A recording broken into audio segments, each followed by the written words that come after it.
Mutiara Hikmah Official, menyingkap hikmah di balik sunnah.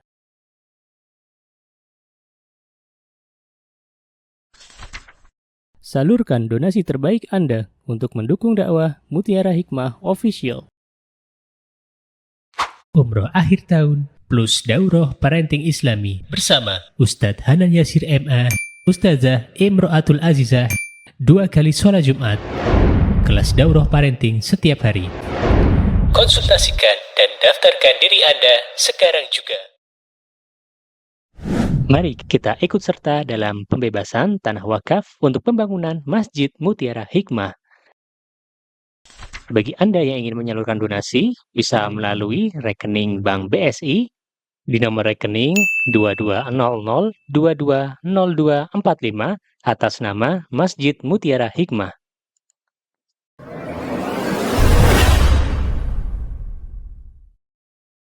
Ibu-ibu jamaah Majelis Taklim Permata yang saya cintai karena Allah, siang hari ini insya Allah ya dalam kondisi Masya Allah ibu-ibu sedang bekerja di tengah-tengah kesibukan ibu-ibu bekerja, menyempatkan waktu untuk bertolabul ilm ya, semoga Allah subhanahu wa ta'ala mengaruniakan kepada kita pahala yang berlipat ganda. Semoga Allah subhanahu wa ta'ala memperbaiki keadaan kita masing-masing dan keadaan kaum muslimin, dan semoga apa yang kita dapatkan pada hari ini Allah jadikan sebagai ilmu yang bermanfaat. Amin, Allahumma amin. Ibu-ibu yang berbahagia, ketahuilah bahwa kehidupan rumah tangga di dalam agama kita yang mulia ini, di dalam agama Islam, ya, itu merupakan ladang amal yang penuh dengan keberkahan jika dijalani dengan niat hanya untuk mencari ridha Allah. Jadi Masya Allah ya, yang namanya pernikahan ya dimulai dari pernikahan itu sendiri adalah ibadah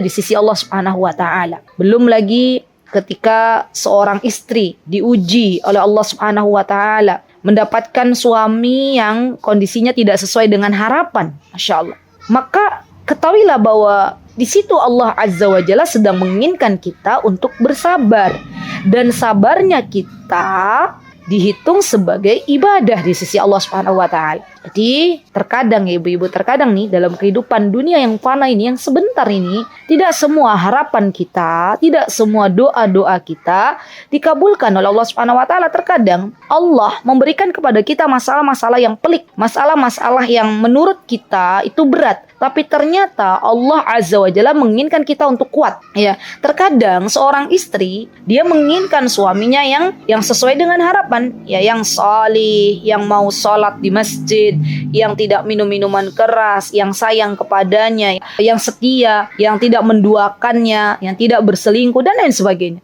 Tapi ternyata ketika menjalani kehidupan rumah tangga, Allah Azza wa Jalla berikan ujian-ujian. Untuk apa?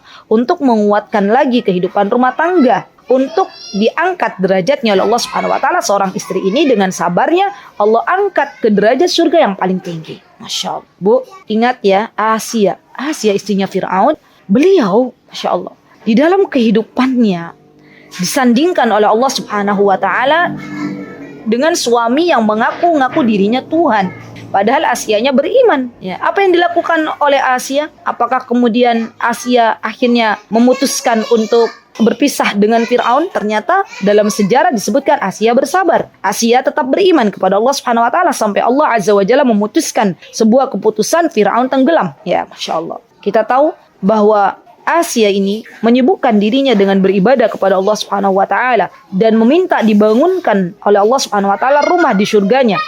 Ya, Allah Subhanahu wa ta'ala berfirman dalam Al-Quran, apa kata Asia? Rabbi benili baitan fil jannah. Ya Allah, bangunkanlah aku rumah di dalam surgamu. Lihat, Asia sudah tidak lagi memusingkan bagaimana rumahnya di dunia. Asia sudah tidak lagi memusingkan bagaimana kehidupannya dengan Fir'aun. Yang menjadi fokus Asia adalah kehidupan akhiratnya. Yang menjadi fokus Asia adalah bagaimana ia diangkat derajatnya oleh Allah Subhanahu wa ta'ala di akhirat. Dan begitulah seharusnya seorang muslim memandang jauh kehidupan. Ya, bukan hanya sekedar masalah dunia yang akan kita tinggalkan begitu saja, yang akan kita tidak bawa mati, tapi lebih dari itu kehidupan akhirat adalah kehidupan yang kekal. Kehidupan akhirat adalah kehidupan yang abadi. Dan saya juga pernah mendengar seorang jamaah ya, seorang jamaah di Yogyakarta, beliau bercerita kepada saya bahwa beliau dikaruniai oleh Allah Azza wa Jalla seorang suami yang qadarullah masih minum minuman keras. Beliau bersabar kurang lebih 9 tahun atas kondisi yang ada. Beliau tetap berdoa kepada Allah. Beliau menangis di tengah malam meminta petunjuk kepada Allah Subhanahu wa taala agar Allah bukakan hati suaminya. Dan sebelum suami beliau berusia 40 tahun, Allah Subhanahu wa taala memberikan hidayah, petunjuk kepada suaminya untuk membenci minum minuman keras. Begitulah ibu-ibu, jika Allah berkehendak memberikan petunjuk kepada diri seorang hamba. Di lain waktu, ada seorang ibu setelah saya mengisi kajian di Yogyakarta juga. Beliau menangis terseduh-seduh sampai saya bingung bagaimana apa yang harus saya lakukan. Ya, maka ibu tersebut berkata kepada saya, "Ustazah, saya mau curhat." Oke, saya dengarkan dari A sampai B. Waktu itu awal-awal saya di Indonesia. Kemudian ibu itu hanya bilang begini. Beliau ternyata hanya ingin didengarkan dan beliau hanya ingin didoakan. Doakan suami saya ya Ustazah, semoga Allah berikan hidayah. Saya katakan kepada ibu tersebut, "Bu, saya doakan semoga Allah berikan hidayah." Ya, ibu sabar ya Bu ya. Ya. Apa yang terjadi teman-teman? Allah zat yang maha membolak-balikan hati suaminya. Ya, beberapa tahun kemudian, tidak lama ya. Itu beliau datang lagi. Dalam keadaan mukanya sumringah. Masya Allah, tahu sumringah nggak? Riang gembira. Dari rona mukanya tuh kelihatan. Kemudian saya bertanya, "Gimana kabarnya Bu?" Masya Allah, apa kata beliau? "Ustazah, jazakillah khair doanya. Masya Allah, suami saya sudah berubah 180 derajat. Kata beliau. Masya Allah, siapa sangka ibu-ibu. Allah zat yang maha membolak-balikan hati manusia. Maka ketika Allah Subhanahu wa taala menguji diri kita dengan suami yang belum sesuai harapan kita, minta terus sama Allah, Bu. Jangan pernah bosan, jangan pernah berputus asa. Berdoa kepada Allah Subhanahu wa taala agar Allah Azza wa Jalla karuniakan kepada kita suami-suami yang salih. Agar Allah Subhanahu wa taala karuniakan kepada kita anak-anak yang salih. Agar Allah jadikan kita istri-istri yang salihah. Dan tentunya ini semuanya ya atas pertolongan dari Allah Subhanahu wa taala. Jadi, ketika Allah memberikan kepada kita sebuah takdir yang tidak sesuai dengan harapan kita, apa yang mesti kita lakukan dulu? Terima dulu. Terima, is okay. Ini semua dari Allah. Baru kemudian kita berdoa kepada Allah. Kalaulah itu memang takdirnya tidak sesuai dengan harapan kita, kita berdoa kepada Allah. Apakah takdir itu bisa berubah? Bisa. Imam Ibnul Qayyim rahimahullah ta'ala, beliau pernah berkata bahwa tidak ada yang mendahului takdir kecuali doa. Ya, dan ini juga ada sabdanya Rasulullah SAW. Jadi dijelaskan oleh Imam Ibnul Qayyim, dinukilkan dari sabdanya Rasulullah SAW. Jadi berdoa Bu. Allahumma aslih zawji ya Allah. Engkau zat yang maha membolak-balikan hati suamiku ya Allah. Perbaikilah agama suamiku. Jadikanlah beliau suami yang saleh. Jadikanlah beliau ayah yang baik untuk anak-anak. Jadikanlah beliau suami yang bertanggung jawab. Ayah yang bertanggung jawab. Karena kelak suami-suami kita yang kelak akan ditanya oleh Allah Subhanahu wa taala dengan keluarganya. Ya, itu dulu pertama ya, poin pertama. Jadi kita harus bersyukur dulu nih. Ya, terima dulu. Ya, apapun yang kita rasakan ya dari suami kita hari ini, terima dulu. Bersyukur, alhamdulillah. Itu akan menjadi lebih ringan. Baik. Kemudian seorang istri ya, dia bisa memikat hati suaminya tadi ya untuk mencapai ridho Allah dengan niat di setiap tindakannya diniatkan untuk mencari ridho Allah Subhanahu wa taala. Ya, karena Masya Allah ya, setiap tindakan perbuatan yang kita lakukan dengan dilandasi untuk mendapatkan ridho Allah Subhanahu wa taala, maka Allah Subhanahu wa taala yang akan menguatkan kita ya, ibu-ibu. Allah yang akan menguatkan kita. Bisa jadi ya, bisa jadi. Ketika masalah itu muter-muter, semakin rumit gitu ya. Semakin ruwet gitu ya. Tidak ketemu jalan keluarnya, itu bisa jadi di antara faktornya karena niat kita yang salah. Yang kedua, karena jauhnya kita dari Allah. Jadi kalau kita pengen punya rumah tangga yang baik, kalau kita pengen punya rumah tangga yang dijaga oleh Allah Subhanahu wa taala, maka mulai dari dalam diri kita masing-masing. Kita dahulukan dulu haknya Allah. Kewajibannya kita kepada Allah itu apa? Ya, jangan tunda untuk sholat, jangan tunda untuk mengaji, jangan tunda untuk bertolabul ilmi, mencari ilmu agama. Karena yang namanya pernikahan itu ibadah, dan ibadah itu diawali dengan ilmu. Pentingnya kita mencari ilmu, ya. Kenapa? Agar Allah Subhanahu wa taala menolong kita di dalam kehidupan kita. Jadi ketika seseorang itu sudah mengikhlaskan niatnya untuk Allah, mencari ridhonya Allah, dengan dia menikah berumah tangga, maka Allah Subhanahu wa taala yang akan berikan kekuatan. Allah Subhanahu wa taala yang akan memberikan jalan keluar ketika dalam rumah tangga kita ada sebuah problem, ada sebuah masalah. Ya, jadi dekatkan lagi nih sama Allah, luruskan dulu niatnya. Sebagaimana Rasulullah SAW beliau pernah bersabda, innamal a'malu binniyat wa innamal likulli imri'in ma nawa. Faman kanat hijratuhu ila Allah wa rasulih fa hijratuhu ila Allah wa rasulih. Wa man kanat hijratuhu lid-dunya yusibuha aw imra'atin yankihuha fa hijratuhu ila ma hajara ilai. Jadi Bu, kita itu akan mendapatkan sesuatu sesuai dengan niat kita. Kalau niat kita berumah tangga hanya sekedar pengen dunia, Allah kasih dunia, tapi kita tidak mendapatkan kebahagiaan di dalamnya. Kalau kita berumah tangga hanya ingin memperbaiki keturunan, Allah kasih anak-anak yang baik-baik, yang cantik-cantik, yang tampan-tampan, tapi kita tidak mendapatkan kebahagiaan di dalamnya. Kalau niat kita untuk menikah hanya sekedar untuk menutupi status kita, status sosial kita, maka Allah berikan itu kepada kita, tapi kita tidak mendapatkan kebahagiaan di dalamnya. Maka dari itu, mari kita luruskan niat. Untuk apa kita berumah tangga? Tidak lain dan tidak bukan, niatkanlah untuk mencari ridhonya Allah Subhanahu wa ta'ala. Karena ketika niat kita sudah lurus, maka Allah Azza wa Jalla yang akan membantu kita. Jadi luruskannya itu tuh penting banget. Kalau sekarang masih ada yang belum lurus niatnya, diluruskan lagi niatnya. Masih ada kesempatan, waktu untuk kita tajdidun niyah. Dalam Islam itu namanya tajdidun niyah, untuk meluruskan niat. Baik.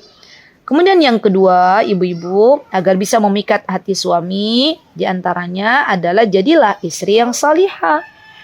Ya, dan menjadi istri yang salihah itu kebanggaan suami. Masya Allah. Tidak ada yang dibanggakan oleh para suami ibu-ibu kecuali istri yang salihah. Dan istri yang salihah ini, Masya Allah, ya seorang yang tidak membiarkan suaminya melakukan maksiat. Ya, ia senantiasa mendoakan suaminya apabila suaminya menjauh dari Allah Subhanahu wa taala. Jadi doanya terus dipanjatkan untuk suami yang tercinta. Masya Allah. Jadi istri solihah itu istri yang sabar. Masya Allah. Istri yang solihah itu istri yang apabila suaminya memanggil, ia bersegera untuk mendatangi panggilan suaminya. Istri yang solihah itu istri yang bersyukur kepada Allah dan berterima kasih kepada suaminya dengan apa yang dibawa oleh suaminya. Istri yang solihah itu istri yang ketika istri tersebut membuat marah suaminya, maka dia tidak gengsi untuk meminta maaf kepada suaminya. Bahkan ketika menjelang malam tiba, maka istri ini tidak akan tertidur sebelum dia meminta maaf kepada suaminya dan suaminya ridho kepadanya.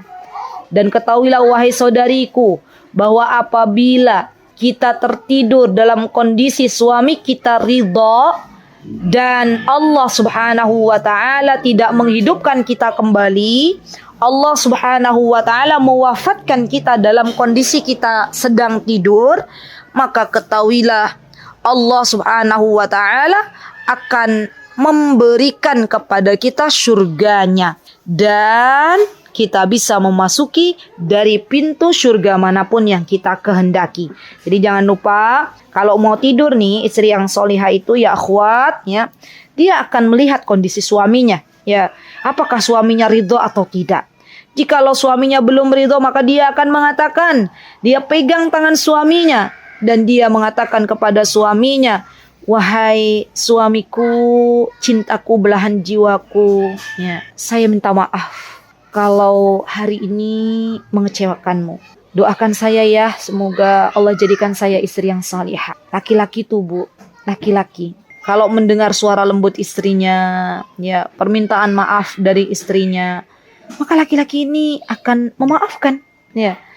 Dan laki-laki ini akan mengatakan kepada istrinya, wahai istriku, belahan jiwaku, saya maafkan apa yang kau telah perbuat dan saya ridho denganmu. Masya Allah teman-teman, tidur, maka tidurnya tuh saya yakin berkualitas. Ya beda dengan ketika seorang suami istri sedang dalam keadaan tidak baik-baik saja siang harinya, malam harinya tidurnya beda kamar, malam harinya tidurnya tidak satu ranjang, ya malam harinya semuanya dalam keadaan marah. Saya yakin tidurnya juga tidak berkualitas. Jadi saya berpesan ya teman-teman, yuk sebelum tidur kita bersih-bersih dulu. Apa yang dibersihkan? Bukan hanya kaki, bukan hanya gigi, tapi bersihkan hati kita. Ya, maafkan semua kesalahan hamba-hamba Allah yang pernah menyakiti kita. Karena kalau kita kondisinya mau tidur, masih ada dendam, masih ada sesuatu yang belum kita bersihkan, maka yang ada kekecewaan. Dan teman-teman tahu ternyata kalau kita suka memendam sesuatu, tidak kita komunikasikan dengan suami kita, tidak kita komunikasikan dengan anak kita, maka ya kemarin saya belajar dengan terapis bekam di sini di rumah ya, lagi di bekam sunnah. Kemudian beliau bercerita ternyata benjolan-benjolan yang ada pada diri seorang wanita itu faktornya diantaranya adalah suka memendam. Jadi memendam tuh nggak baik, Bu. Ya kalau ada sesuatu yang nggak enak sama suami ya katakan saja, Beb. Maaf ya Beb, tadi tuh aku kecewa loh hari ini gitu ya. Bilang ke suaminya, ya udah usah dipendem-pendem. Ya, namanya wanita itu kan biasanya fitrahnya nggak enak, nanti gimana, sudahlah. Daripada nanti kembali kepada kita sesuatu yang tidak baik, lebih baik kita bicarakan. Ya dengan cara yang baik tentunya. Ya, dan kita meminta maaf kepada suami kita jikalau kita memiliki kesalahan. Jadi Masya Allah ya, istri yang soleh itu luar biasa loh, Masya Allah. Hadiah dari Allah Subhanahu Wa Taala untuk para suami-suami yang baik, Masya Allah. Baik, kemudian istri yang solehah itu yang seperti apa? Selain dia kalau dipanggil, Masya Allah bersegera, Beb. Misalnya suaminya minta dilayani, oke, siap, lebaik ya. Saya datang, Beb. Ya, Masya Allah. Nggak ada lagi kata, maaf ya, aku capek hari ini. Maaf ya. Sudah, bismillah. Ya, prioritaskan suami kita. Karena itu ibadah yang Allah Azza wa Jalla hadirkan di rumah kita. Dan itu kan paling dekat. Nggak harus jauh-jauh keluar rumah kita cari pahala. Ada pahala yang ada di dekat kita, yaitu kita mentaati suami kita. Dan Allah Subhanahu wa taala berfirman dalam surah An-Nisa ayat 34, apa kata Allah? A'udzubillahi minasyaitonirrajim. Bismillahirrahmanirrahim. Fassalihatu qanitatun hafidhatun lil ghaibi bima hafidhallah. Wanita yang salihah adalah yang taat kepada Allah, memelihara diri ketika suaminya tidak ada, dan Allah telah memelihara mereka. Jadi di antara ciri istri salihah adalah yang pandai menjaga diri. Menjaga diri ketika dia tidak bersama suaminya. Dia jaga untuk tidak berkirim pesan yang tidak diperlukan kepada lawan jenis. Ya, walaupun mungkin suaminya tidak membaca HP-nya, tapi Allah Azza wa Jalla zat yang maha mengetahui apa yang kita tulis dari pesan-pesan yang kita sampaikan kepada lawan jenis. Ya, dan dia menjaga diri, tidak memasukkan orang lain yang bukan mahramnya, laki-laki yang bukan mahramnya ke dalam rumahnya. Dia menjaga diri untuk menundukkan pandangannya, tidak bermudah-mudahan berbicara dengan lawan jenis. Ia juga benar-benar menjaga diri, menyibukkan dirinya dengan ketaatan kepada Allah Subhanahu wa taala, tidak mudah merayu seorang laki-laki yang bukan mahramnya. Dan ini semuanya dalam rangka menjaga diri. Dan menjaga diri ini adalah sebuah kelaziman ya akhwat, ya ibu-ibu jamaah, ya wanita-wanita yang salihah zaman sekarang yang pandai menjaga diri itu sesuatu yang luar biasa. Barang mahal, maka jadilah kita barang mahal itu, jadilah kita wanita yang mahal. Yang mahal harganya di hadapan Allah Subhanahu wa taala. Karena orang-orang yang menjaga diri ini Allah akan masukkan ke dalam pintu surga dari manapun yang ia kehendaki. Apa kata Rasulullah SAW? Idza shalatil mar'atu khamsaha. Seorang wanita nih ya, yang dia jaga salat 5 waktunya. Subuhnya dijaga, zuhurnya dijaga, asarnya dijaga, maghribnya dijaga, isyanya dijaga. Salat tepat waktu, ada adzan berkumandang, Allahu Akbar, pekerjaannya ditunda dulu. Sudah, pekerjaan bisa dilakukan setelah salat. Kemudian dia bangkit untuk salat. Ya, salat wajib. Di sini Allah Azza wa Jalla tidak berbicara tentang sunnah. Ya, hadisnya idza shallatil mar'atu khamsaha. Khams kata para ulama berarti 5 waktu. Ya salat wajib dulu, diberesi dulu salat wajibnya. Ya kalau ada yang salatnya belum khusyuk, belajar dulu bagaimana tata cara salat yang khusyuk. Kalau ada salatnya belum bisa, ya bacaannya belajar dulu bacaan salat seperti apa, tadabburi. Dan tentunya waktunya diawalkan. Wa shamat syahruha, dan dia puasa di bulan Ramadan. Ya jaga puasanya. Wa hafidat farjaha, dan dia jaga kemaluannya tuh. Tidak diberikan kepada laki-laki yang bukan mahram kecuali kepada suaminya. Wa ata'at zaujaha, dan mentaati suaminya. Ya, qila laha, dia menjaga diri tadi ya dan mentaati suaminya, maka wanita-wanita yang seperti ini besok di akhirat, ibu-ibu bayangkan, semoga kita termasuk dari wanita-wanita yang dikabarkan oleh baginda Nabi kita Muhammad SAW. Wa qila laha, dan dikatakan kepada wanita ini, udkhulil jannata min ayyi abwabil jannati syi'ti. Masuklah ke dalam surgaku, kata Allah, dari pintu surga mana saja yang kau kehendaki.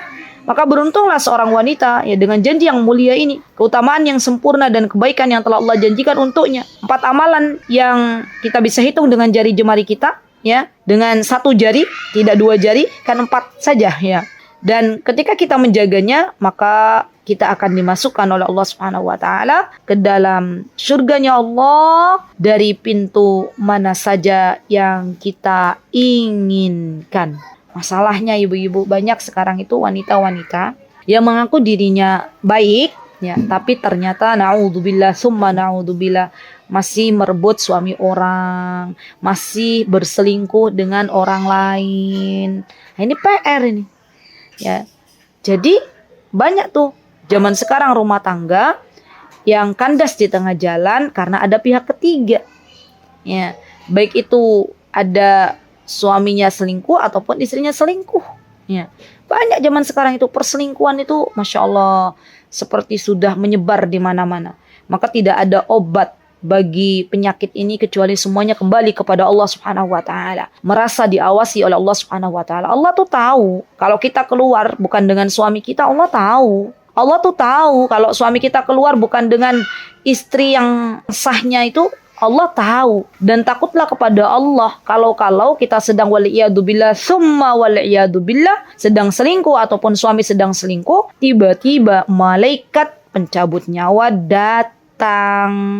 Itu yang paling mengerikan. Maka dari itu kita doakan suami kita, ya Allah jagalah suamiku dari fitnah wanita. Ya Allah jagalah pandangan suamiku, ya Allah. Ya Allah jauhkanlah suamiku dari yang namanya perzinahan, perselingkuhan, dari wanita-wanita yang tidak baik. Ya Allah berikanlah suamiku teman-teman yang baik. Ya, circle-circle yang baik, karena ini tuh penting banget ibu-ibu. Saya pernah dengar seorang laki-laki selingkuh, di antara sebabnya adalah karena dia punya teman yang hobinya ngompor-ngomporin, menyodorkan wanita-wanita kepada laki-laki. Ya, dan qadarullah ternyata ya ada suaminya jamaah itu yang akhirnya kecantol dengan wanita lain yang disodorkan oleh kawannya. Jadi kita juga penting untuk mendoakan suami kita agar suami kita diberikan teman-teman yang baik, lingkungan yang baik. Karena ini akan mempengaruhi kehidupannya ibu-ibu.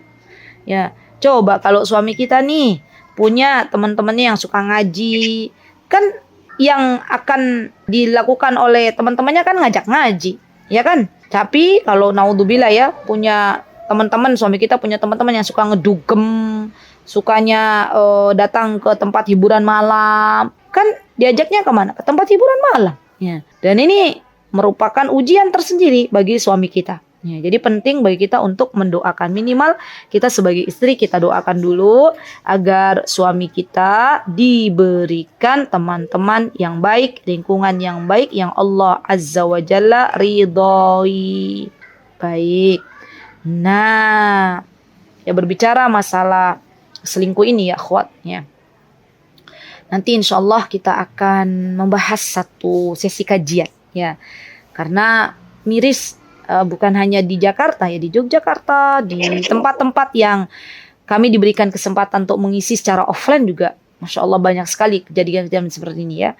baik itu selingkuh ataupun perceraian. Ini sudah menyebar ya, Masya Allah. Baik, kita balik ya. Nah, untuk menjadi seorang istri yang memikat hati suami tadi ya, mentaati suaminya, tidak menunda-nunda ketika suaminya memanggilnya, kemudian pandai menyenangkan suaminya ya, dengan apa? Dengan berhias ya misalnya ya. Karena Rasulullah SAW beliau pernah bersabda bahwa di antara ciri istri yang salihah adalah ketika suaminya memandang maka dia dalam keadaan menyenangkan. Ya, dalam keadaan menyenangkan tuh Masya Allah, kita ya berhias di depan suami dapat pahala. Dari kita membeli skincare-nya saja ya akhwat, untuk berhias di depan suami itu sudah dihitung pahala loh. Masya Allah. Belum lagi kita pakai di depan suami kita. Kita beli parfum ya dengan niat dipakai di depan suami kita, maka ketika kita membeli parfum itu sudah dihitung pahala di sisi Allah Subhanahu wa taala. Walaupun parfumnya belum dipakai, kemudian Allah wafatkan kita, maka kita sudah mendapatkan pahalanya. Masya Allah. Jadi niatkan semuanya untuk mencari ridhonya Allah Subhanahu wa taala. Sampai ketika kita membeli parfum, membeli baju dinas di depan suami, itu semuanya niatkan untuk menyenangkan hati suami dan mencari ridhonya Allah Subhanahu wa ta'ala. Ya, Masya Allah. Semoga Allah Azza wa Jalla lembutkan hati kita semuanya ya akhwat, untuk menjadi istri-istri yang salihah. Semoga Allah Subhanahu wa ta'ala masukkan kita dari pintu surga manapun yang kita kehendaki. Amin. Allahumma amin. Baik. Untuk menjadi bagaimana seorang wanita agar bisa memikat hati suami, diantaranya ya akhwat, jangan perbanyak suuzon kepada suami. Jangan kita kedepankan buruk sangka kita kepada suami. Dan Masya Allah ya, kita nih para istri nih, kalau kita telepon suami kita misalnya ya, suami kita lagi di luar, kita telepon gitu kan, nggak dijawab sama suaminya. Kita biasanya nih, karena kita ini kan wanita nih fitrahnya baper, ya bawaannya perasaan yang didahulukan. Kita kemudian akhirnya curiga sama suami. Jangan-jangan dan jangan-jangan gitu ya. Telepon aja nggak diangkat-angkat, WA nggak dibalas-balas. Gitu.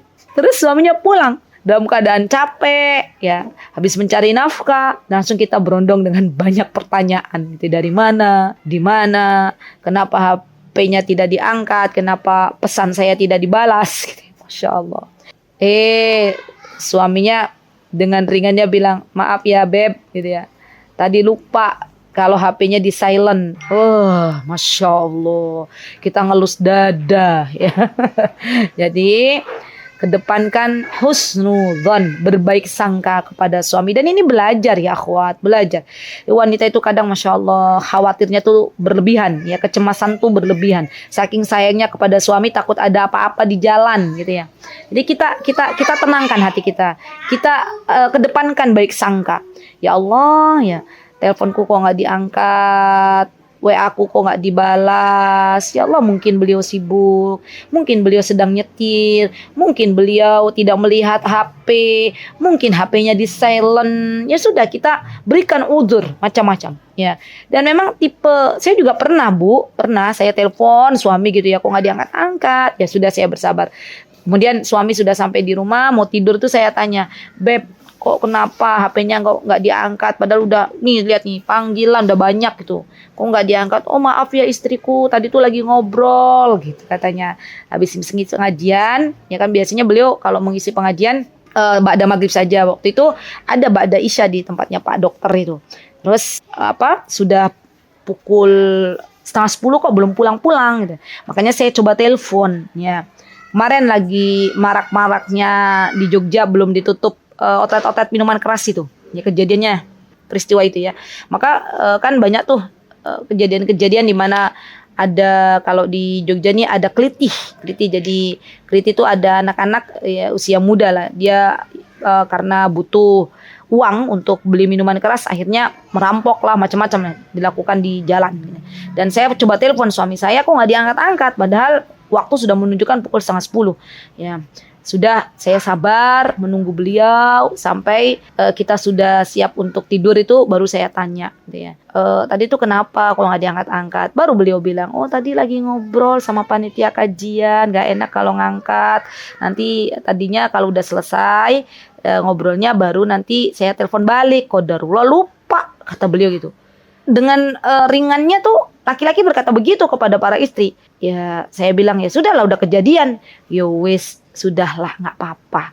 Besok-besok kalau misalnya terlambat ke rumah tuh Bi, saya minta untuk cuman kabari aja. Kita kan pengennya yang pasti-pasti ya ibu-ibu ya, kepastian. Beb maaf ya, aku datang terlambat. Sudah, sebenarnya itu simple, wanita itu diperhatikan, kasih kabar, sudah kita tenang ya. Tapi karena memang laki-laki tuh Masya Allah, apa ya, makhluk unik yang Allah Azza wa Jalla ciptakan ya. Jadi kitanya yang sudah ketar-ketir mengkhawatirkan suami-suami kita, suami kitanya tidak merasa dikhawatirkan oleh istrinya. Jadi harap maklum ya ibu-ibu ya, kalau misalnya memang keadaan kondisi laki-laki itu sebagian begitu gitu ya. Iya, kita perbanyak berbaik sangka kepada Allah, perbanyak rasa berbaik sangka kepada suami kita ya. Jadi Masya Allah, nanti suaminya semakin cinta kalau kitanya tuh dikit-dikit memaafkan, kita dikit-dikit berbaik sangka gitu. Masya Allah.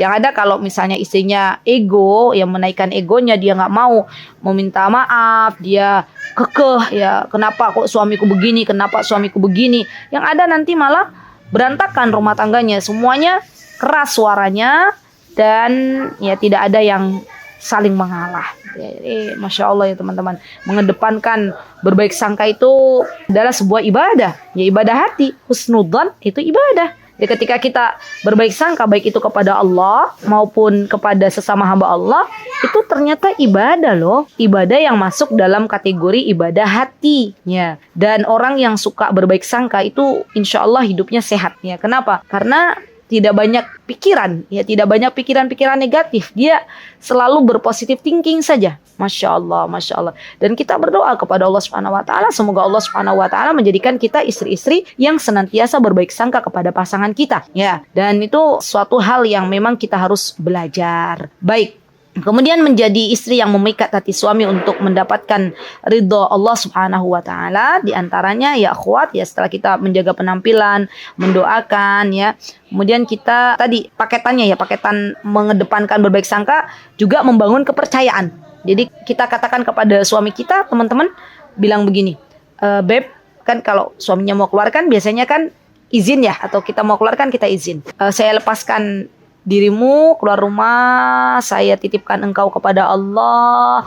Ingat bahwa Allah melihat engkau, apa yang kau lakukan, apa yang kau ucapkan, semua dilihat oleh Allah. Sudah, lepaskan. Kalau ada kecemasan, kalau ada kekhawatiran, kita kembalikan lagi kepada Allah. Ya Allah, hilangkanlah kecemasan ini ya Allah, hilangkanlah kekhawatiran ini. Bismillah, semuanya baik-baik saja. Saya sudah titipkan suamiku kepada engkau. Sudah. Ya, kita berikan kepercayaan kepada suami kita bahwa beliau di luar mencari nafkah dalam kondisi baik-baik saja. Ya, baik. Kemudian ya, di antara tips cara menjadi istri yang memikat hati suami kita adalah jaga lisan kita. Jaga lisan kita. Ya, Masya Allah. Kenapa banyak tuh kaum wanita yang dikabarkan oleh Nabi kita Muhammad SAW ya, mayoritas penduduk neraka itu wanita. Maka ditanyalah kepada Rasulullah SAW ya, oleh para sahabat, ya Rasulullah, kenapa kok wanita banyaknya di neraka? Maka kata Rasulullah SAW ya, apakah kata para sahabat, apakah mereka tidak beriman? Kata Rasulullah, mereka beriman, tapi mereka mengkufuri apa yang dibawa oleh suami mereka ke rumah. Mereka mengkufuri kebaikan suami mereka, dan mengkufuri, kata para ulama, ini disebabkan dengan lisannya. Ya, jadi dia mengatakan begini, seorang istri yang tidak bersyukur tuh, misalnya suaminya membawa nafkah nih ke dalam rumah, terus dia bilang, kok dapatnya cuma segini gitu ya. Itu. Atau suami istri lagi dalam kondisi bertengkar gitu ya, tidak baik-baik saja, lagi ada masalah, problem, terus tiba-tiba istrinya bilang begini ke suaminya, padahal Masya Allah tuh rumah tangganya sudah dibangun puluhan tahun, 10 tahun, 20 tahun, 30 tahun. Tiba-tiba dia bilang ke suaminya gini, kalau lagi bertengkar, panggilnya apa ya Mbak ya? Kan bukan suamiku, panggilnya apa ya? Manggilnya apa Mbak kalau lagi bertengkar? Kan kalau suamiku gitu kan lagi gak ya gitu ya. Selama kita menikah ini, saya dan anak-anak tidak pernah merasakan kebaikan darimu. Masya Allah, itu hati-hati ibu-ibu. Hati-hati dengan ucapan itu. Bukankah suami kita yang telah memberikan nafkah kepada kita? Bukankah suami kita yang telah memberikan perhatian kepada kita? Apapun atau bagaimanapun kondisi suami kita, mereka semua adalah suami kita. Maka disyukuri dulu, disyukuri. Ya, terkadang, masya Allah ibu-ibu, ada seorang suami itu yang mohon maaf ya, yang menurut kaum wanita itu yang klemat-klemat, yang nggak gercep kan, ada tuh seorang wanita tuh yang rasanya tuh pengen suaminya gercep gitu ya, tapi suaminya nih slow gitu ya. Mereka tetap suami kita gitu loh, masya Allah. Dan kita tahu terkadang yang namanya seorang suami itu seperti bayi besar ya, iya nggak? Suami tuh seperti bayi besar, terkadang bertingkah seperti anak-anak bayi ya, pengen dilayani, dimanjakan ya. Padahal kita juga sebenarnya pengen diperhatikan ya. Tapi ingat bahwa yang namanya melayani suami kita itu bagian dari ibadah. Bagian dari ibadah. Hargailah setiap apa yang suami kita berikan kepada kita, walaupun itu kecil, karena ini yang akan menyebabkan suami kita bertambah cintanya kepada kita. Jangan remehkan suami kita ya akhwat, jangan remehkan suami kita. Jangan pernah banding-bandingkan suami kita dengan orang lain ya, karena sejatinya ketika Allah Subhanahu wa taala sudah memberikan suami kita dengan kekurangan dan kelebihannya untuk kita, maka Allah tahu bahwa itu adalah yang terbaik untuk kita ya. Jadi Allah itu zat yang maha baik.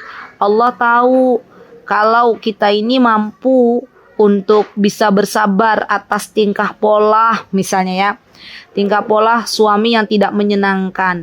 Sampai-sampai pernah ya ada sebuah kisah ya, saya lupa namanya, seorang ulama dari tabi'in. Beliau itu punya istri yang durhakanya luar biasa tuh.